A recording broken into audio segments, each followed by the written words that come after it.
High student, তোমরা কেমন আছো? সবাইকে শুভেচ্ছা। তোমরা এই গরমে কেমন আছো সব কমেন্ট বক্সে জানাবে।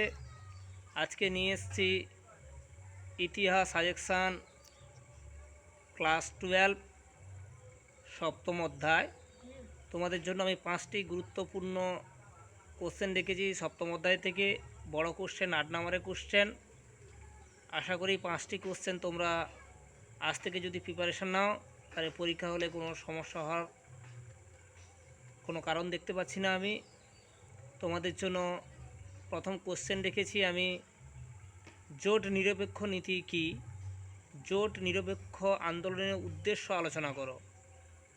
আমি আরেকবার বলছি, জোট নিরপেক্ষ নীতি কি?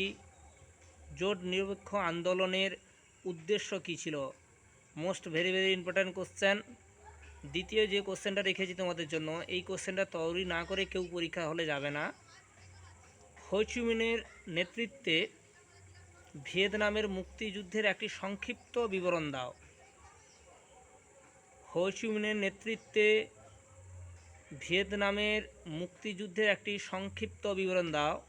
এই কোশ্চেনটা না করে কেউ পরীক্ষা হলে যাবে না। তৃতীয়ত যেটা রেখেছি, ট্রুম্যান নীতি কি?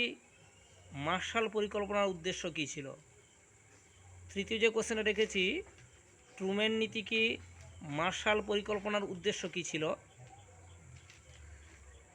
নেক্সট যেটা রেখেছি 4 নম্বর, ঠান্ডা লড়াই বলতে কি বোঝো?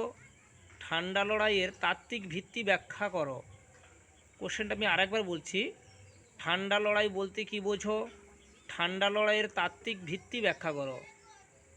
এবার তোমাদের এক্সট্রা একটা কোশ্চেন, যে কোশ্চেনটা দেখে যাবে তোমরা, সেটা হলো কোরিয়া সংকটের কারণ কি ছিল? কোরিয়া সংকটের কারণ কি ছিল? এই সংকটের সমাধানে ভারতের ভূমিকা কী ছিল? যারা ফেসবুক থেকে দেখছো তারা ফেসবুকটা লাইক করবে, ফলো করবে, আর যারা ইউটিউব থেকে দেখছো তারা সাবস্ক্রাইব করবে এবং লাইক করবে, বন্ধুদের মধ্যে শেয়ার করবে। ধন্যবাদ। দেখা হচ্ছে পরের ভিডিওতে।